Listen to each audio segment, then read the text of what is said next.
have all presenters to sit near the front so that we can maximize our time to allow for more questions at the end. And then that way, as we're introducing you, you can make your way up to the stage so that we can, again, maximize our time. We're waiting on my colleague here. We have about 4 to 5 more minutes. And just to maximize time, I can introduce myself. My name is Nathaniel McQuay. I serve as the chief of acute care surgery at University Hospitals in Cleveland, Ohio. And you're like, why is there a Clevelander here at Southeastern Surgical? I am rooted in the South, born and raised in Virginia and trained on the East Coast. And Southeastern Surgical has always been near and dear to my heart, and I continue my membership and activity, even though I'm not geographically in the Southeast anymore. So that explains my background.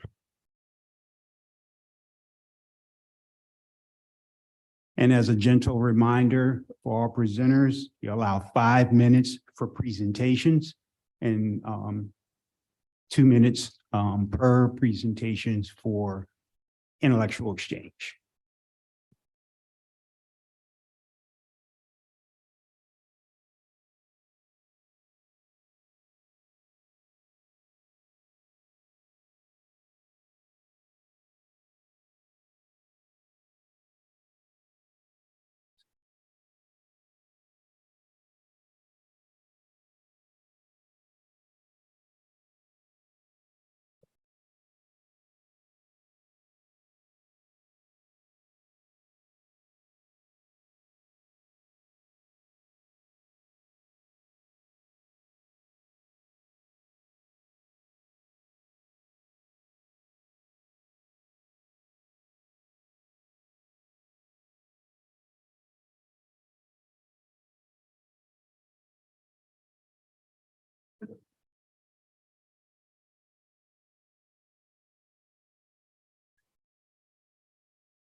All right, we got about 30 seconds, so we'll go ahead and get started. Seems like we have a full room.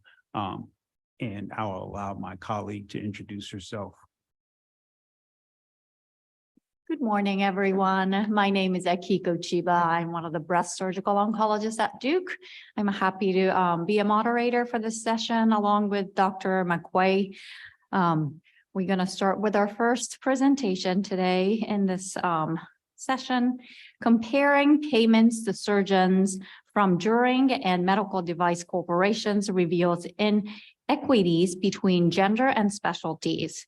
And this is presented by Dr. Chelsea Spector from Memorial Regional Hospital. Hello, hi, I'm Chelsea Spector. I'm a PGY2 surgical resident at Memorial Regional Hospital in South Florida. I'll be presenting our topic today, comparing payments to surgeons from drug and medical device corporations, reveals inequalities between genders and subspecialties. How do I do next? Where? Oh, on this. Okay, sorry. Okay, so virtually all physicians have some form of relationship with a drug or medical device corporation. At the simplest level, such a relationship exists when a physician receives anything from a company whose product has anything to do with the practice of medicine. Physicians most commonly report receiving free lunches or free drug and product samples. Other examples include reimbursements for meetings, attending conferences, and even enrolling patients in clinical trials. The Sunshine Act, which is formerly known as the Physician Payment Sunshine Act, was enacted in 2007 in an effort to increase transparency on the financial relationships between drug and medical device corporations and physicians and other entities such as teaching hospitals.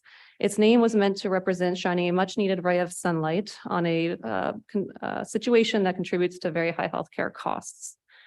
In an effort to fulfill this mandate, the Center for Medicare and Medicaid Services launched the Open Payments Database in 2014.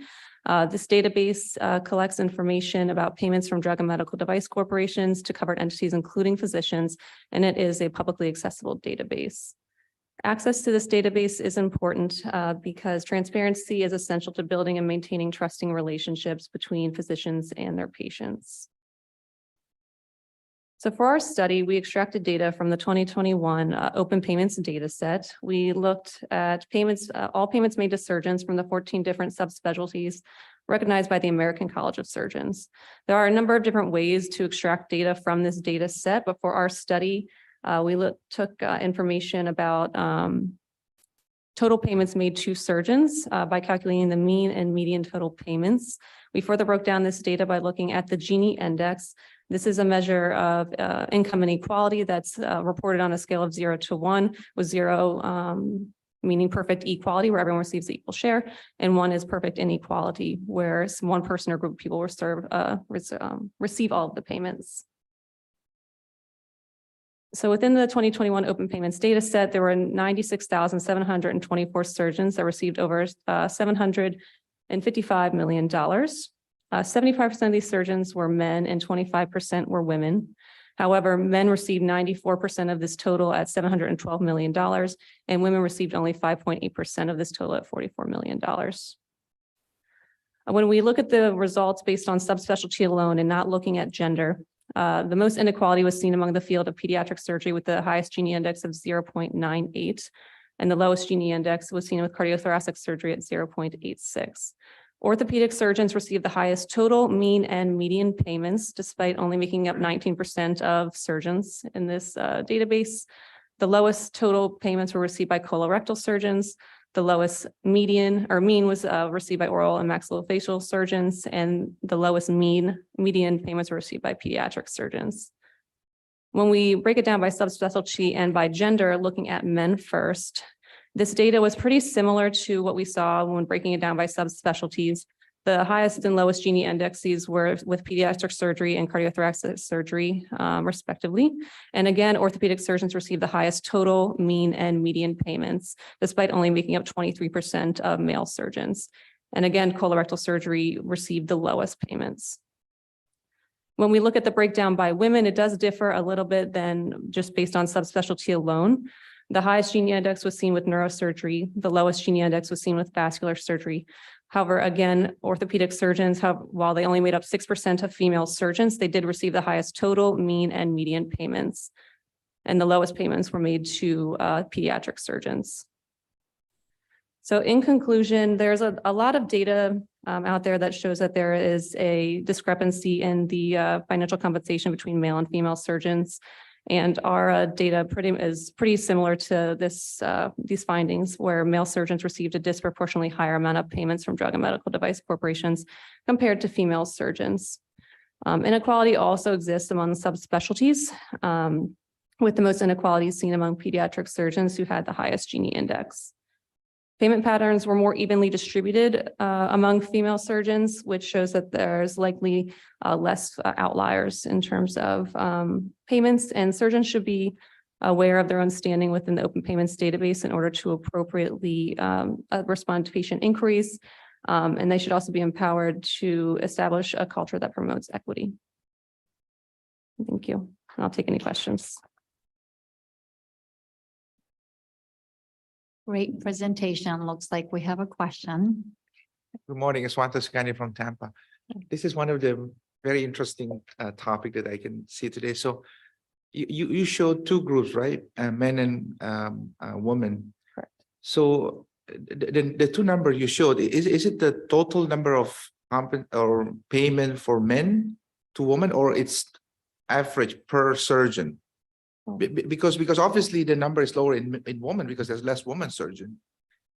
Right, yeah, we looked at it, Okay. it's based on the field as a whole, so looking at that 25% of female surgeons, how that data broke down. It didn't look at the individual surgeons per se, but I think that would be a good next project to look at which surgeons are receiving the most money and that you're breaking down that data. And if woman is receiving less, do you know why? I don't know why. That would be a very good next project. This data was really looking at the trends and the numbers, but we definitely want to look into why those discrepancies exist. Any other questions? Being no questions, and we have a few minutes. I have a question for you. Did you look at the two groups based upon whether it was a device versus pharmacologic support, and did you see the same trends? No, we did not break the data down by device and pharmaceuticals, but that would be also an interesting next project. I'm sorry, I think that would be important and may even give you more support for your hypothesis. Absolutely, yes. Thank you for that point. I do have another comment or maybe a question. I didn't see out of the specialties breast surgical oncologists, since breast surgical oncology is predominantly female surgeons. Mhm. So I was curious if we see any disparities in that specialty compared to the others. Yeah, I think we just really broke it down based on what the American College of Surgeons broke down their 14 top specialties, but it would be good to look at, break it down that way as well.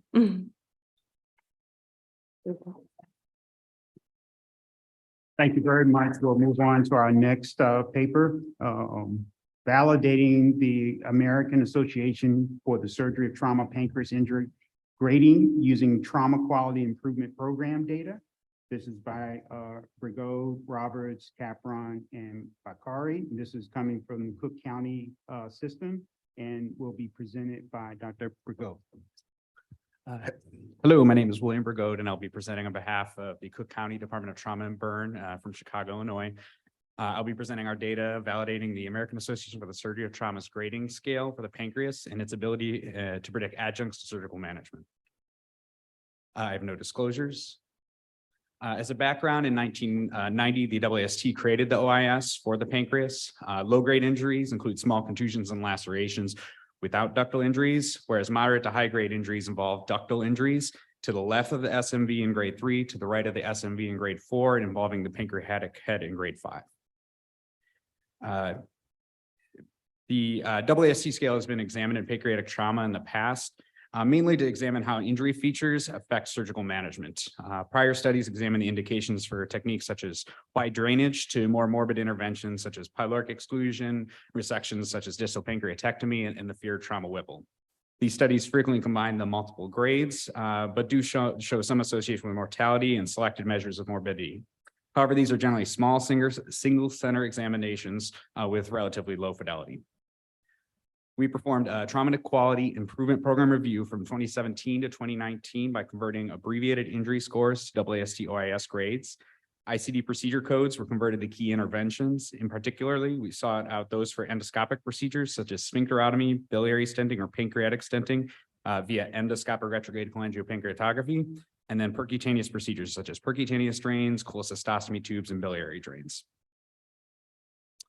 Overall, our cohort included 3,500 patients, predominantly male in gender and slightly more half blunt in etiology. These patients were quite severely injured with an ISS of 25. First, we examined the previously validated increases in mortality in red and laparotomy in yellow.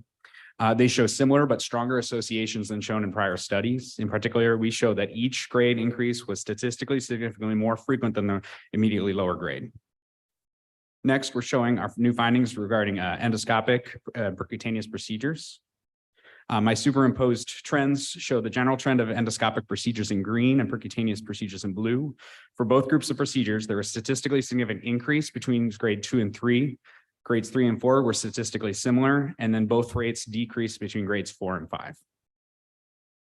In conclusion, the grading scale has been examined for the first time using a large database. We reaffirm prior literature that showed mortality and operative rates increased with distinct rates at each grade. In addition, we show that endoscopic and percutaneous procedure grades peaked in grades 3 and 4. We surmise that this is due to the high mortality and operative rates in grade 5.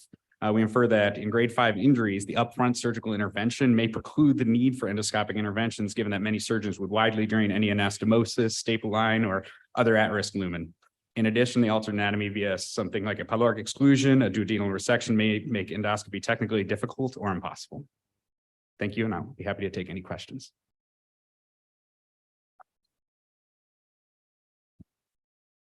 Questions from the floor? We have a shy group this morning, so I'll start the conversation. Did you notice any differences in the categories based on whether you were dealing with a blunt injury or penetrating injury?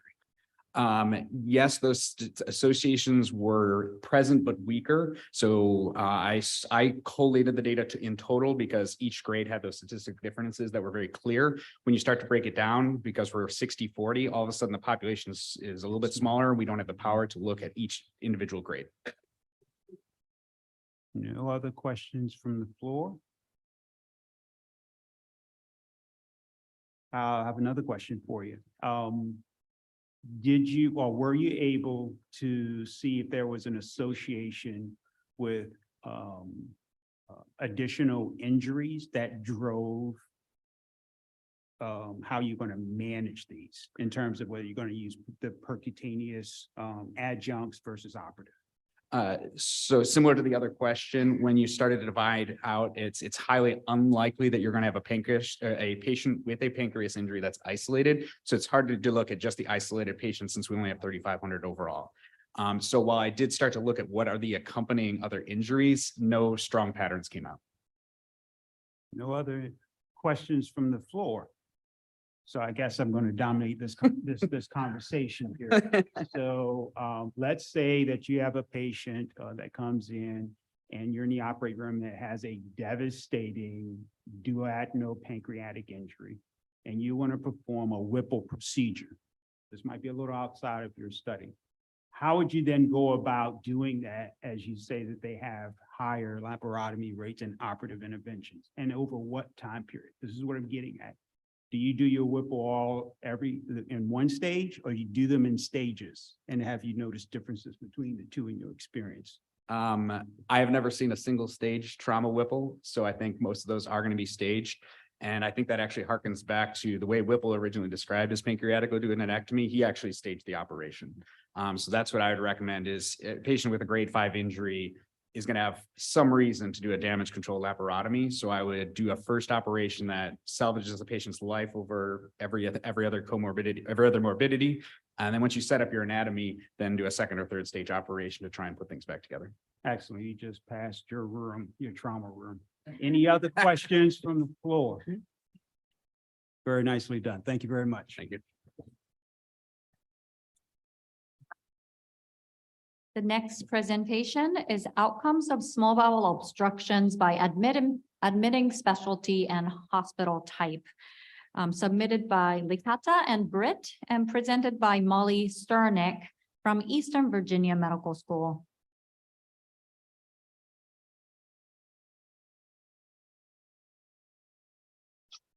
Hi, my name is Molly Sternick. I'm a third-year medical student at Eastern Virginia Medical School, and today I will be presenting outcomes of small bowel obstructions by admitting specialty and hospital type. We have no conflicts of interest to disclose. So a little introduction, small bowel obstructions account for a significant burden on the healthcare system. They account for 300,000 admissions, 1.3 billion, and 2,000 deaths annually. It's theorized that the implementation of a tiered regionalized EGS system would yield significant survival benefits since this regionalization has been a long-standing model for trauma care. While there are not defined EGS centers, we theorize that teaching hospitals for common EGS conditions may mimic the goals of regionalization. So our study aimed to determine if there's an advantage of admitting patients with small bowel obstructions to larger teaching hospitals and to surgical services regarding the length of stay, total cost, operative intervention, 30-day readmission, and 30-day mortality. So we conducted a retrospective chart review of patients admitted with a small bowel obstruction to a Centera facility over a 7-year period. And patients were included if they were age 18 to 89 with a diagnosis of SBO from 2012 to 2019. And they were excluded if they underwent emergent operation.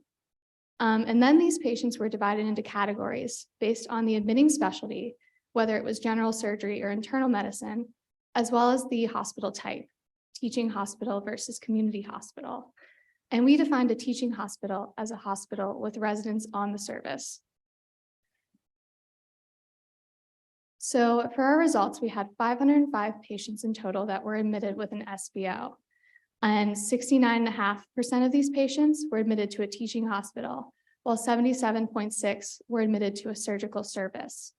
And below you can see our sample demographics showing that our average age was 65 with a median length of stay of 5 days and an average cost of nearly $30,000. So when the patients were stratified according to the hospital type, we found significantly lower rates at teaching hospitals for the length of stay, 4 versus 7 days, as well as the total cost, $18,000 versus over $26,000. However, when we looked at the 30-day readmission rates, we found that patients admitted to a teaching hospital had significantly higher rates of readmission, 18.2% versus 11% at community hospitals. When we divided the patients based on the admitting specialty, we found significantly lower rates for general surgery in the length of stay as well, with 4 versus 7 days, as well as the total cost, $18,000 versus nearly $30,000. We also found that patients admitted to medical services tended to be older and had a slightly lower BMI. So overall, patients admitted with a diagnosis of SBO to larger teaching hospitals and to surgical services had a decreased length of stay and hospital cost. However, with the teaching hospitals, we found a higher 30-day readmission rate. And this study would suggest that there's a potential benefit for patients with SBO to be admitted to larger teaching hospitals and to surgical services because of the benefits in cost and length of stay. However, this study did not evaluate for the repercussions of the increased readmission rates for the teaching hospitals. But we believe that there does still appear to be a benefit to admitting patients to surgical services. And these surgical services at teaching hospitals approximate the benefits of regionalization of EGS services because of those improvements in cost and length of stay. And as with the standardized approach for trauma care, EGS services may stand to benefit from a similar approach, and these will lessen inequalities in access to EGS services and surgeon availability. Further research on this study would be to expand upon our data set to assess the impact of patient comorbidities on the data, since comorbidities such as CAD and AKI are significant predictors of mortality in patients with a small bowel obstruction. We would also like to incorporate readmission data from our patients to get a more accurate gauge on the impact of admission to a teaching hospital. Thank you all so much for listening to my presentation today, and would love any questions that you all have.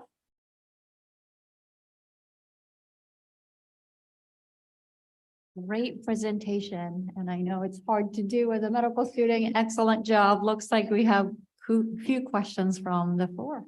Go ahead. Jeff Mandel, private practice surgeon here in Savannah. Two questions. One, was there any difference in the operative rates between the teaching and the non-teaching hospitals and the surgical services and the ones that got admitted to medical services? And the second question is, do you have any theory as to why there's a difference? Are surgeons just more heartless and we send people home quicker, and the medicine docs want to, keep them in a couple more days?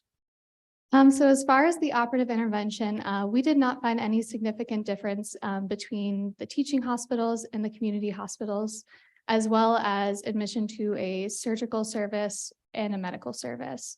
We assessed for that data, but it was not a significant difference. And then as far as theories into why the length of stay was less for teaching hospitals, we didn't assess for any the possibilities of why for that data. Excellent presentation. Kristen Statler. I'm a community surgeon at Morgantown, West Virginia. My question is, you looked at the cost and you said that hospital cost was lower when they were admitted to a teaching hospital, but readmission rates were higher. Did you factor in that with readmission, now we have additional costs and lower reimbursement for Medicare?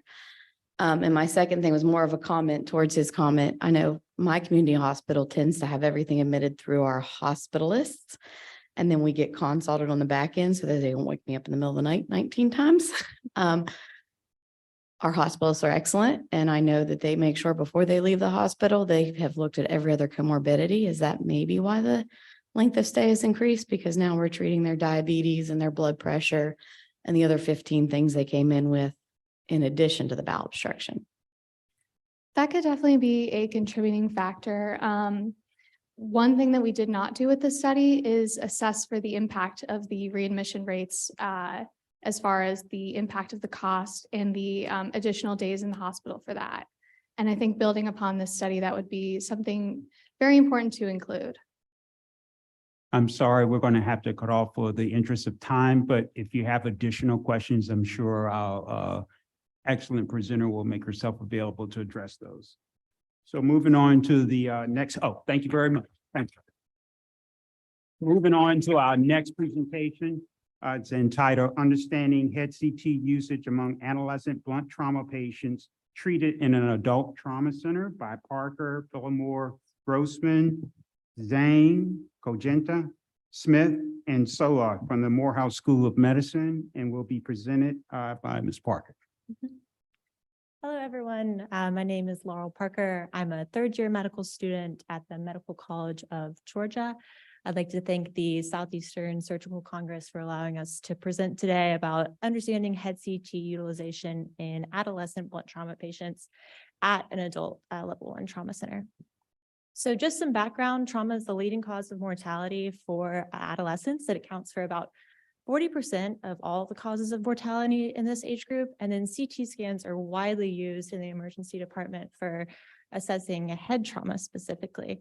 This is especially important in the pediatric population when you consider the risk of radiation exposure over the lifetime and the subsequent risk of cancer long-term.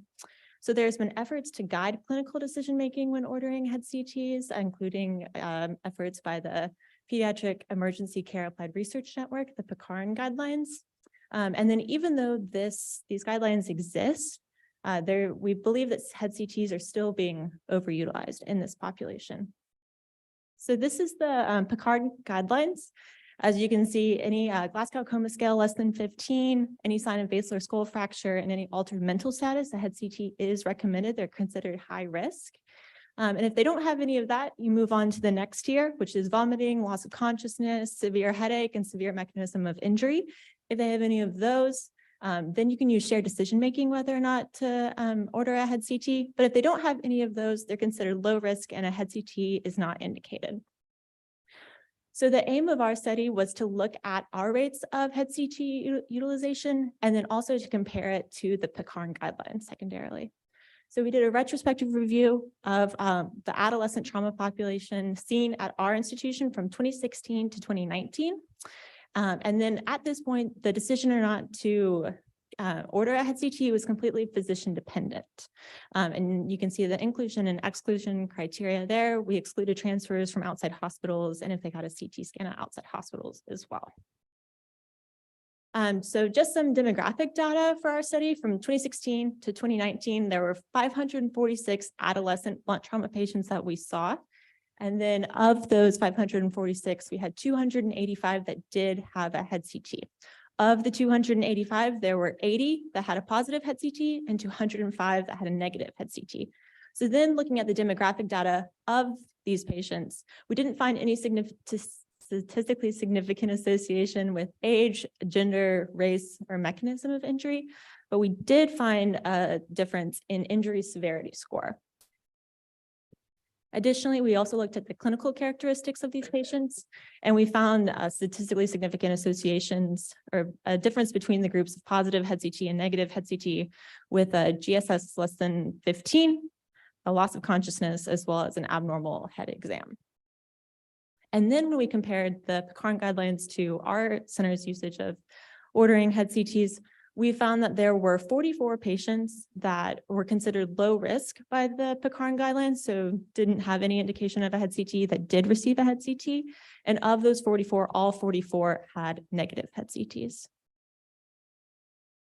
So our institution continues to utilize head CTs at a high rate, it's over 50%. And this study also is consistent with other studies in that implementing the PCARN criteria would reduce the number of clinically unnecessary head CTs. Because this is a retrospective review, there could have been variables that were not accounted for and then were unable to be assessed via the univariate analysis. So our study adds to the body of evidence that the use of PCARN guidelines can be used in the pediatric trauma population, specifically in adolescent trauma populations. And then also the study supports the education and reinforcement of the PCARN guidelines as well. I'd like to thank Grady Memorial Hospital, the Student Trauma and Resuscitation Research Program, Morehouse School of Medicine, as well as Emory University School of Medicine. And I'd be happy to answer any questions. Thank you. Nicely presented. Any questions from the floor? Come on, guys. Don't make me talk. Don't make me talk. You're gonna get tired of hearing my voice. Yes, sir. Michael Nussbaum from Virginia Tech, brilliant. The PCARN guidelines have been around for a long time. Mhm. What is where is the problem in terms of getting those applied? You said this is a common problem. Do you have any sense as to why you had such a high rate of head CTs in patients that met the guidelines for no head CT? That's a good question. This would just be kind of my speculation at this point. A lot of it is practicing defensive medicine and wanting to be safe and ordering the head CT anyways. But other than that, I mean, potentially it could be just provider dependent, whether or not people are more conservative. Also could just be going down the EMR and ordering things as they come along rather than thinking about actually the clinical guidelines. But this is just my speculation at this point. I don't have any specific data looking at that. Excellent question. Thank you. We have another question coming to the mic. Great data, and this really needs to be looked at. I'm Bob Gates from Greenville, South Carolina. Just to follow up to that last question, do you think it's related to the pediatric people ordering these CT scans? I mean, adults tend to get CT scans much more readily than pediatric oriented folks. And so I'm just curious as to whether you drill down on that. Yes, I'm glad that you asked that because we were at an adult level 1 trauma center. So the research suggests that actually this rate would be lower in pediatric hospitals specifically, but in adult populations, you know, adolescents come in and they can look a lot like adults. They can look like a fully grown adult. So, you know, in adult trauma centers, it's thought that it's more common just to not think about the pediatric guidelines because you're looking at the patient and it looks like an adult. And they'd be more likely to get the head CT and not think about the risk of radiation exposure. So it's definitely contributing. Thank you very much. Thank you.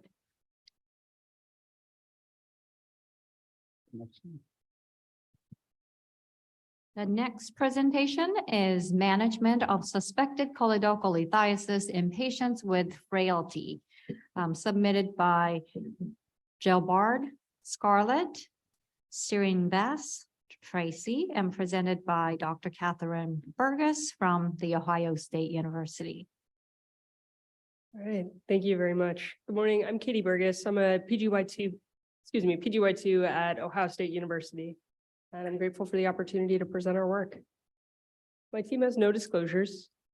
Choledocholithiasis is a common clinical problem that affects between 10 to 20% of patients with symptomatic cholelithiasis in the United States.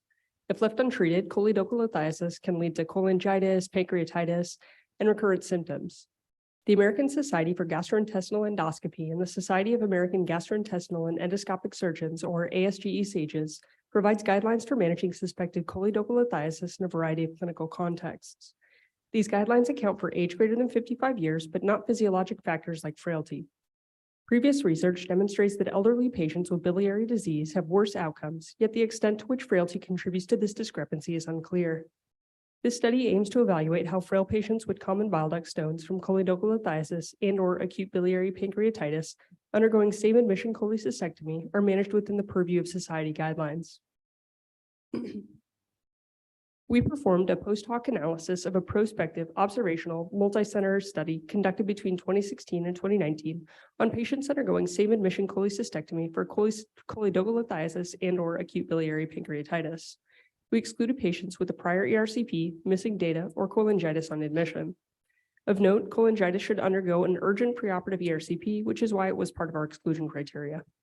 Using the Charleston Comorbidity Index, patients were divided into non-frail, moderately frail, and severely frail groups. Non-frail patients had a CCI of 0, moderately frail 1 to 2, and severely frail 3 or more. Using established clinical predictors, patients were categorized as having high, intermediate, or low likelihood of choledocholithiasis. As shown here, according to the 2010 ASGE SAGES guidelines, patients with high probability should undergo preoperative ERCP. Patients with intermediate probability should receive additional biliary imaging, either with preoperative MRCP or endoscopic ultrasound, or with intraoperative cholangiogram or intraoperative ultrasound. Further diagnostic evaluation for patients with low probability of suspected common bile duct stones is not recommended. Our primary outcome was deviation from society guidelines for management of suspected choledocholithiasis between frailty groups. For our study, if a patient was managed differently than recommended by the guidelines based on their probability assignment, they were considered a deviation. Secondary outcomes were differences in rates of biliary leak, surgical site infection, and 30-day surgical readmission. Among 844 patients, 43% were non-frail, 25% were moderately frail, and 31% were severely frail. Frail patients were older, and there was a greater proportion of males in the frail group compared to the non-frail group. Non-frail patients were more likely to have abnormal liver function tests and concomitant diagnosis of acute biliary pancreatitis. There was no significant difference in total bilirubin or concomitant diagnosis of cholecystitis, and there was no difference in choledocholithiasis between groups. Frail patients, particularly severely frail patients, were more likely to have management that deviated from society guidelines. Specifically, severely frail patients were more often managed as low-risk patients, i.e. receiving only cholecystectomies instead of additional recommended workup. In the severely frail group, the rate of cholecystectomy alone was 28.9% compared to 2.4% in patients who were managed according to guidelines. There were similar rates of biliary leak, surgical site infection, and 30-day surgical readmission between groups. On univariable analysis, frailty and age greater than 55 years were associated with increased odds of guideline deviation. Sex, abnormal LFTs, and acute biliary pancreatitis were not risk factors for guideline deviation. After adjusting for all significant covariates, severely frail patients had higher odds of guideline deviation compared to moderately frail and non-frail patients. Age was not a significant predictor of guideline deviation on multivariable analysis. In our nationally representative cohort of patients with suspected common bile duct stones, frail patients were more likely to have management that deviated from ASGE SAGES guidelines. Specifically, severely frail patients were had 1.5 times greater odds of guideline deviation. And while we did find that frail patients were older, differences in guideline deviation and outcomes were not explained by age on multivariable analysis. In addition, despite guideline deviation, frail patients had similar rates of adverse postoperative outcomes compared to their non-frail counterparts. Patients who had deviating care were more likely to have management consistent with a low probability of choledochulothiasis, which was cholecystectomy alone. Clinicians may have been compelled to minimize workup prior to operative intervention due to frail patients having higher risk of complications related to underlying disease and functional status. Moving forward, we recommend that future guidelines consider accounting for frailty to optimize detection and management of choledochulothiasis in patients with symptomatic choledochulothiasis. Thank you again for your time and attention. I'm happy to take any questions.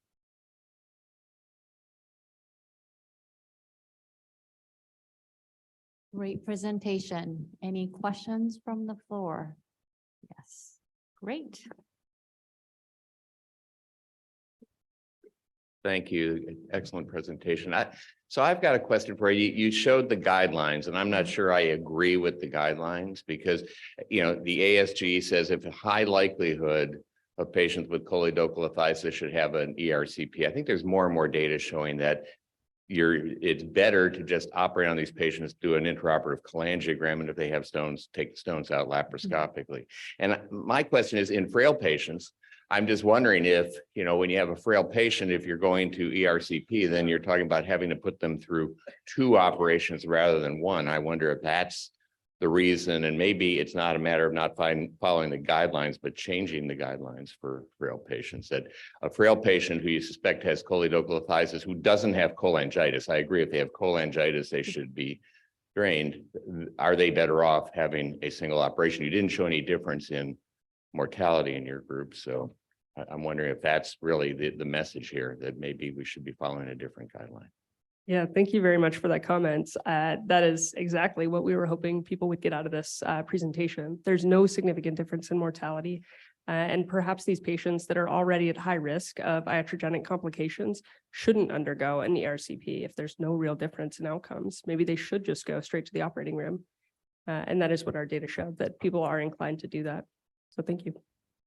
So Michael Mount from Spartanburg, South Carolina. This would follow up on that a little bit. And if you presented it and I missed it, I apologize. Where did the deviations specifically occur? Was it they weren't getting any ERCPs? They weren't going to the operating room? We're just getting ERCP as their primary mode of therapy, and could, you know, just avoiding the OR be the reason why those guideline deviations are taking place? Thank you for that question. The most common guideline deviation that we saw, the significant guideline deviation we saw, was patients going straight to cholecystectomy and not undergoing additional biliary workup. All right. Thank you. Great job. Our next presentation is entitled Comparing Severely Injured Trauma Patients Admitted to Investor-Owned versus Public and Not-for-Profit Hospitals, Reveals Opportunities for Improvement in the U.S. This is the authors are Hernandez, Spector, Quintero, Shantawi, Rosenthal, Perica, and this is from Memorial Regional Hospital, and we presented by Dr. Hernandez. Good morning. Thank you for that introduction. Today, I will be presenting, as you stated, comparing severely injured trauma patients admitted to investor-owned versus public and not-for-profit hospitals, reveals the opportunities for improvement in the U.S. I'm Jennifer Hernandez. I'm a PGY2 at Memorial Healthcare System in South Florida. So a little bit of background is that non-elderly trauma patients represent the largest proportion of preventable years of life lost in the U.S. In the first half of life, more Americans die from motor vehicle crashes and other accidents than any other cause. So the purpose of our study was to compare outcomes in these patients admitted to either investor-owned versus publicly owned hospitals across the U.S. So economically disadvantaged communities typically do have higher rates of violence. Historically, for-profit hospitals were found in more affluent areas and less likely to serve low-income populations because they weren't as heavily reimbursed by public programs. However, there's been recent increases in subsidies and federal reimbursements for these patients, and there's been a rise in investor-owned and for-profit hospitals due to this. Rise of for-profit hospitals in economically disadvantaged communities has the potential to cripple U.S. healthcare through increased costs and possibly worse outcomes. So for our methods, we looked at the nationwide readmissions database provided by the Agency for Healthcare Research and Quality as part of the Healthcare Cost and Improvement Project. This database gives the ability to follow readmissions across different hospitals by using patient linkage numbers. The current version of this database actually accounts for 62% of the US population, so it's not covering all of it, but a good proportion. We queried this database for 2018 and looked at non-elderly trauma patients, which we defined as 18 to 65 with an injury severity score more than 15. Our primary outcome was mortality, and our secondary outcomes were increased length of stay, which we defined as more than 30 days, readmission within 30 days, and readmission to a different hospital.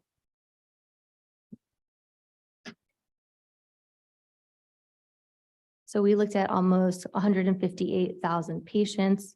Only 11% were admitted to investor-owned hospitals as part of our database. We did not find statistically significant differences in mortality or prolonged length of stay, but we did find differences in readmission rates overall versus the investor-owned hospitals, as well as different hospital readmission rates.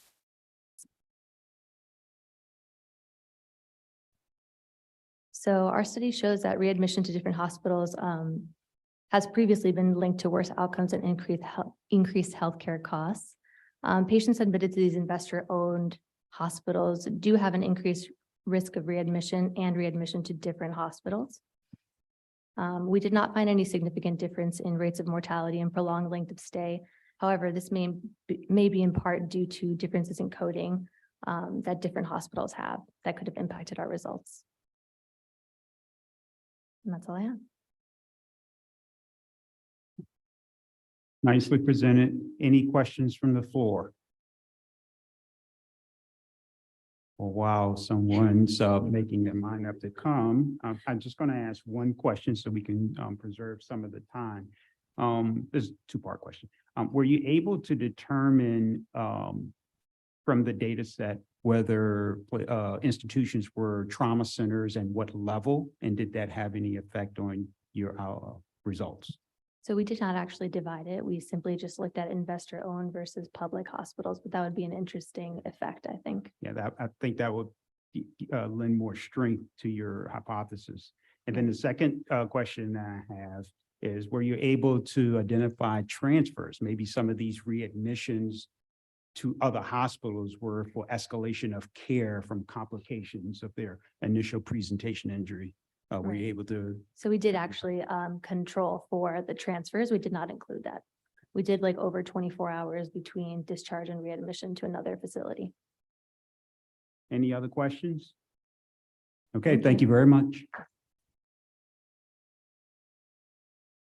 Next presentation is analysis of clinical outcomes after robotic hepatectomy applying the Western model Southampton laparoscopic difficulty scoring system and experience from a tertiary U.S. hepatobiliary center. Project was submitted by Drs. Sakandi, Ross, Godwin, Goodall, Siblis, Crespo, and Rosemergy, and presented by Dr. Butano from Florida Hospital, Tampa. Thank you. Good morning, everyone. My name is Vince Butano. I'm the minimally invasive fellow at Advent Health Tampa. This is our paper on clinical outcomes after robotic hepatectomy at our large volume center, and we applied the Southampton scoring system to see if it correlated. Despite significant advantages over traditional open operations, minimally invasive liver resections are still rarely undertaken, and if people are trying to decide how if they're willing to undergo a minimally invasive approach, there are many scoring systems out there to attempt to help you with that decision making. The Southampton scoring system has been one of the best predictor scoring systems from a laparoscopic standpoint, and many people have used it over the last 10, 15 years. Our study applied the Southampton classification system to the robotic platform to see if there's a correlation. We did a retrospective review of 372 patients. As I said, we're a very high volume center. Between 2013 and 2022, 63 were classified as low risk per the Southampton criteria, 91 as moderate risk, 198 as high risk, and 20 as extremely high risk based on Southampton criteria. We take all comers at our institution. Preoperative, intraoperative, and postoperative variables, as well as financial variables, were collected and analyzed. I made this way too small. As you can kind of see here. The Southampton scoring system, we took a bunch of preoperative variables here. This is just demographic data. The two that were notable on this one were prior liver operations and neoadjuvant therapy that correlated to more difficult surgeries. And then here you have your intraoperative variables. These actually correlate quite nicely with the Southampton score. The ones in yellow you can see are significant values, which are tumor size, operative duration, EBL, and major liver resections. And then here, these are postoperative variables, and they did not correlate as nicely. We only got one with a significant p-value, and that was 90-day mortality. And these are our financials. At our institution, we have an excellent database of our financial data.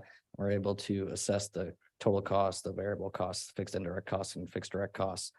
And the only thing that was statistically significant, excuse me, was the fixed direct cost, which are things like the OR. In conclusion, robotic liver surgery is becoming much more commonplace. It's much easier for us as operators to use the robotic system as opposed to laparoscopically, especially when you're working up in the liver. In our retrospective study of our very high volume center, found that the Southampton system was very good at predicting intraoperative variables, but it was not as good at showing us postoperative outcomes, which is one of the major reasons why you use a scoring system. You want to know if they're going to have more difficult time postoperatively, or intraoperatively is also important, but postoperatively it's even more important.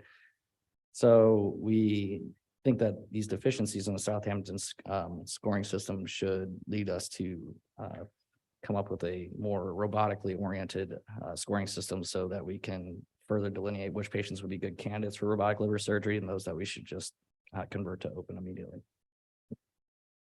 Thank you for your time, everyone. I can't wait for your questions, Dr. McKay. Nice presentation. I think Dr. McKay might have a great questions for you. Any questions from the floor? So just one question. Why do you think that your hypothesis wasn't proven here? What's the difference between a robotic and a laparoscopic, but yet the patient population is the same? Any thoughts? They're just from operating and doing liver resections laparoscopically and doing them robotically, the difficulty laparoscopically is much higher. The scoring system has to take into account from a laparoscopic approach, you're not going to be able to mobilize the liver as easily, especially after previous operations. The robot actually affords you this ability by taking down adhesions and actually being able to mobilize the entire right lobe of the livers for the really posterior lesions. Laparoscopically, it's just not possible. You don't have articulation of the instruments. The rigidity of the abdomen. Frankly, you're going to bend the instruments too. You're not going to do that from a robotic approach. Sounds like you have an opportunity to contribute to the evaluation of these patients using a robot. One quick question, sir. Yeah, just to add a few things. So this is actually the main point of the study where we're trying to assess whether laparoscopic, it's already existent, whether it worked for robotic or not. Because we know that robotic is a newer technology, newer way of doing it, but we don't have the scoring system. The intention of the scoring system is to assess whether the surgeon has appropriate skills to do it, or they need to refer to more senior surgeons, because each of the liver operations are not quite the same. Some of them are very hard. This is why they fall into 4 groups, right? Low risk, moderate, high risk, and extremely high risk. We don't want the surgeon who have, maybe a year experience to do the extremely case operation, because now the outcome is going to be bad. So we're trying to do that. Thank you. Very good. Good luck. Thanks. So our next presentation is entitled Early Use of ECMO in Traumatically Injured Patients, a Trauma Quality Improvement Program Database Analysis. This is being presented from the group from University of Alabama at Birmingham. And the presenter would be Dr. Is it Lammers? Yes, sir. Lammers. All right, awesome. Thanks everyone for coming. My name is Danny Lammers. I'm from UAB, and today I'm going to be talking about the early use of ECMO for trauma patients. I have no real disclosures. I am active duty, but that shouldn't play into effect for this talk today. ECMO represents a rescue therapy for critically ill patients with refractory cardiac, pulmonary, or combined cardiopulmonary failure. Often these patients experience this from pathologies such as ARDS or acute heart failure. And this occurs both in medical and surgical patients. That said, recent reports in the literature have suggested various ECMO strategies for trauma patients. Despite this, utilization and adoption of these techniques have been viewed with skepticism. There we go. All right. Despite this, utilization and adoption of these techniques have been viewed with skepticism within the trauma community. Survival outcomes for trauma patients requiring ECMO, however, have been shown to be better than that of their non-traumatically injured medical counterparts. While this is likely a result of differing baseline patient populations, it suggests that more aggressive cannulation strategies may not be as crazy as once thought. Growing evidence in non-traumatic cardiac arrest literature suggests patients with non-perfusable rhythms may have improved outcomes following early ECMO cannulation in scenarios that would otherwise prove fatal.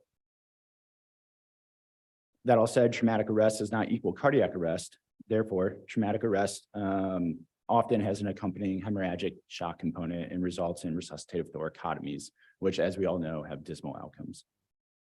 So despite these inherent differences, traumatic arrest does have some similarities to cardiac arrest, which prompted our group to look at the utilization of ECMO to help augment resuscitation strategies early in trauma patients.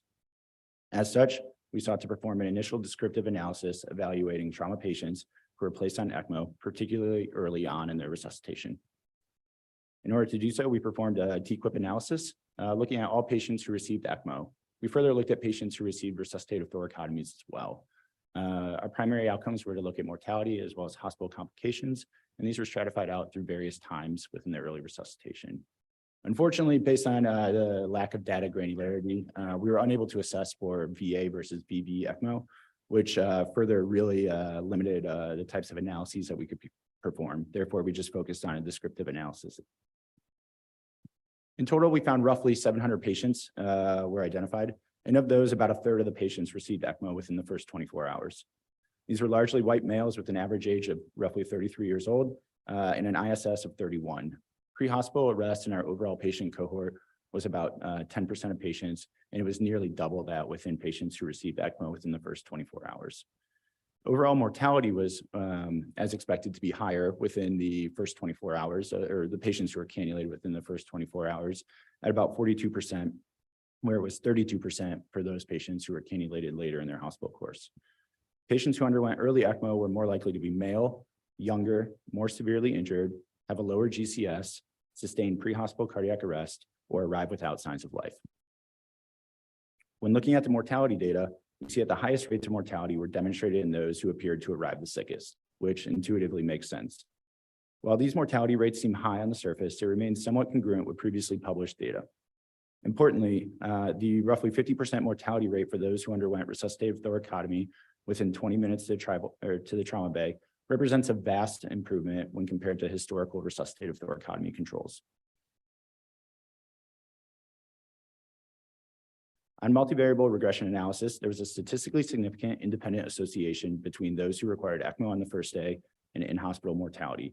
We believe, however, that this increased odds of mortality that was associated with early cannulation is really more secondary to group differences in injury patterns, disease severities, and support requirements that weren't captured within our model due to the limitations of the data set. Anecdotally, this makes sense as patients who are cannulated early likely represent a different population than those who are cannulated late. This notion is further supported when we assessed hospital complications between the two patient groups and found that those who were cannulated later in their course had higher rates of CAUTI, AKI, ARDS, returns to the operating room, sepsis, pressure ulcers, and ventilator-associated pneumonia.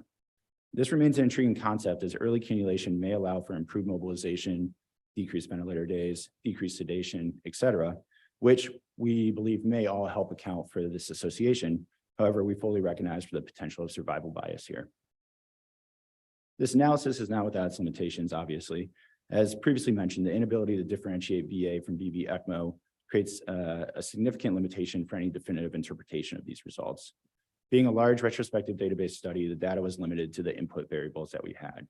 Because of this, the rationale for cannulation strategies, physiologic parameters, and decision-making surrounding the cannulation could not be obtained.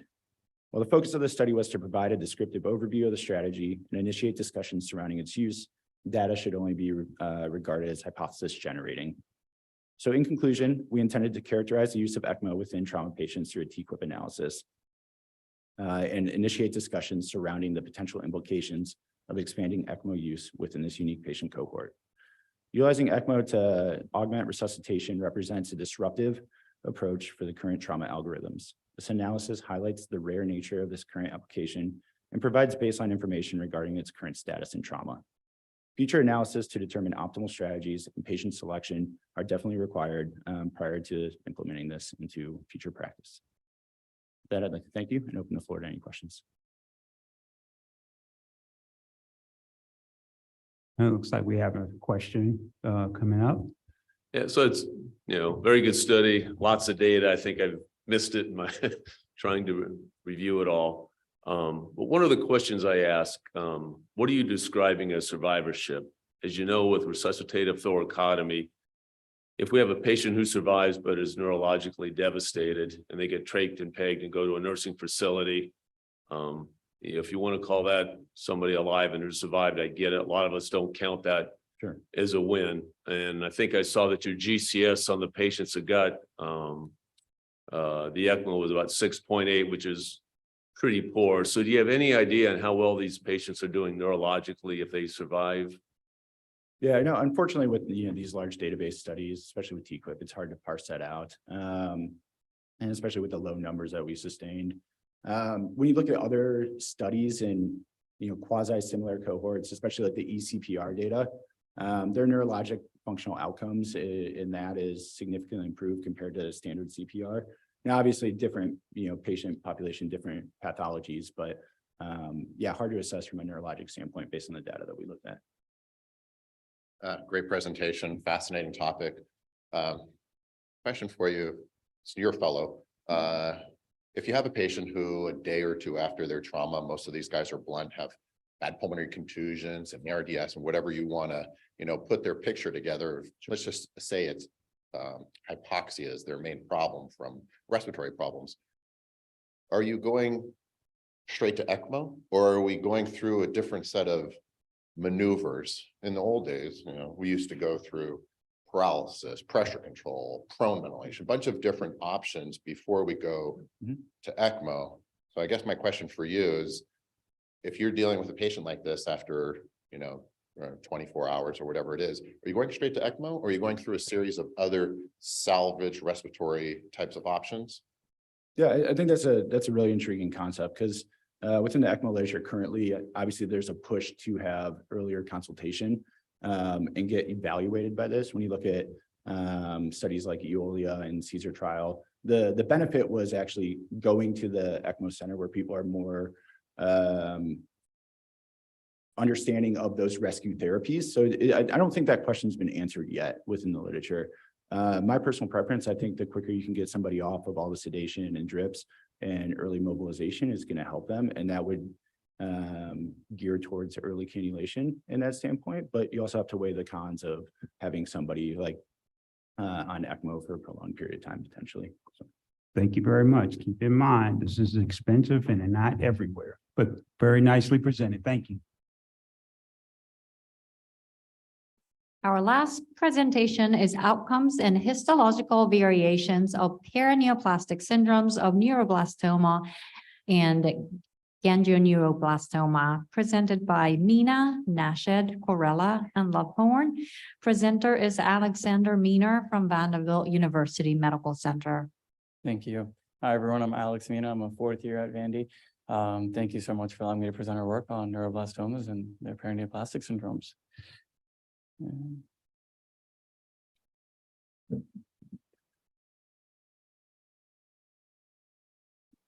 I have no disclosures. And so neuroblastoma is the most common extracranial solid tumor in childhood. There's a prevalence of about 1 per 7,000 live births, occurring at an average age of diagnosis around 2 years. And neuroblastic tumors can present with a constellation of symptoms, depending on the presence of a paraneoplastic syndrome. And the most common one being, in this context, that dancing eyes or dancing feet, opsoclonus myoclonus, or OMS for short. With many of these studies revealing a prevalence of about 2 to 4% of OMS with neuroblastoma, but potentially higher. That being said, about 60% of all patients with OMS have neuroblastoma. And so this usually occurs in the non-high risk neuroblastoma group with a female to male ratio of around 1.7 to 1. And so with VI, another paraneoplastic one that which we're aware is that profuse watery diarrhea resulting from the vasoactive intestinal peptide secretion from these tumors. This is much less documented in the literature with less than 1%. Symptoms of hypercalcemia are even more rare than that from PTHRP. And though we know that OMS right now is thought to be an autoimmune phenomena, through its mediation, the tumor histology may elucidate underlying physiology behind this unique symptomatology that it's given. But previous studies have shown this diffuse extensive lymphocytic infiltrate. And that's one of the things we really hope to investigate a little bit deeper. I mean, for this reason, treatment can involve a cocktail between IVIG, steroids, rituximab, chemotherapy, and plasma exchange. And so we'll explore the risk stratification just a little bit more. And kind of start that off, we're seeing that one way to guide these treatments is looking through the INPC, or the International Neuroblastoma pathologic classification. And these guidelines really break it down into how are we naming these tumors? And so neuroblastoma having a Schwannian stroma, and what that really means is the proliferation of fibroblasts associated with these organized fascicles in these mature Schwann cells. And that's really where our focus is going to be today. But another risk stratification that we look for is the cognitive children's oncology group, where you have low risk, intermediate risk, and high risk.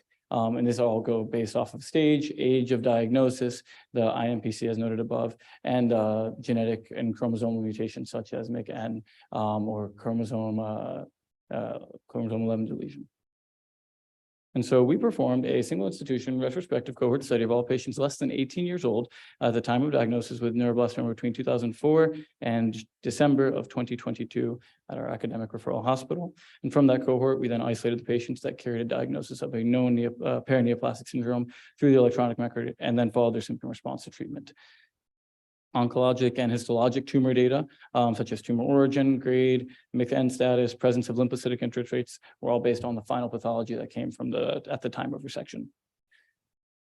And so we had a total of 145 patients in our database, 130 of which who had neuroblastoma, 15 of which who had gangrene neuroblastoma. And from that, we selected 12. We found the 12 patients that had paraneoplastic syndromes, and again, 8 with neuroblastoma, 4 with gangrene neuroblastoma. We saw the most common paraneoplastic syndrome was OMS with 8 of our patients. We had 1 patient with VIP, 1 with PTHRP, and then some other neurologic paraneoplastic syndromes, such as cerebellar degeneration. The median age at the time of diagnosis was 20 months with a rate of the paraneoplastic syndrome of a range between 15 and 37 months. Female to male ratio was 2 to 1. And then the COG risk, we had 8 with low risk, 2 intermediate risks, and 2 with high risk. And here we're looking at the time from onset to diagnosis, the time of the symptom onset. So in this case, the dancing eyes, dancing feet phenomena, or however they would have came and presented to the ED. And usually that time, we found that the median time of that was 3.5 weeks, but it can be quite variable. Some presenting much earlier, and then some much later. And usually for all of our non-low risk, all of our low risk tumors, they were resected within a week of presentation. You'll see that one has a negative, and that negative 21 months is actually a secondary paraneoplastic syndrome, meaning that they actually they had the diagnosis, they had a resection, and they didn't have a presentation until until almost 2 years later of their paraneoplastic syndrome.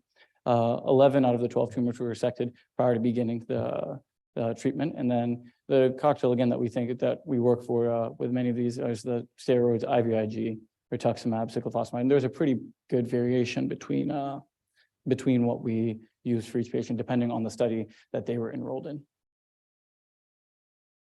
And so here, just kind of going through a big picture of the results. We had 8 children that had complete resolution of their symptoms after treatment and resection. 2 of them recently started within a year, so we still following their response.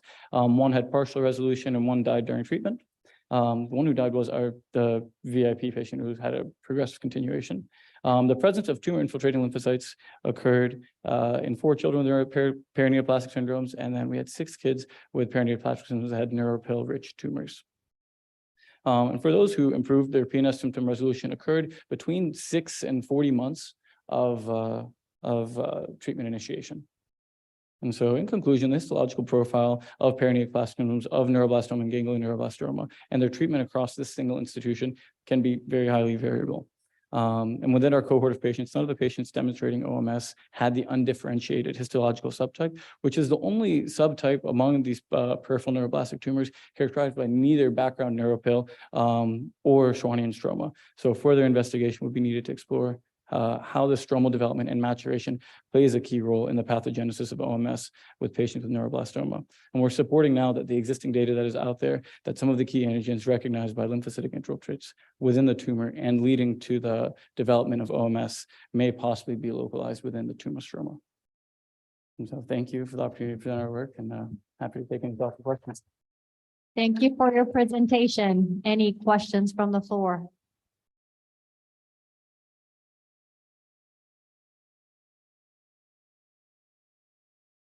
Okay, well, we thank everyone for attending. Thanks and congratulations to all the presenters. And I want to thank my co-moderator, Dr. Chiba. And you guys have a good afternoon. Enjoy the rest of the conference.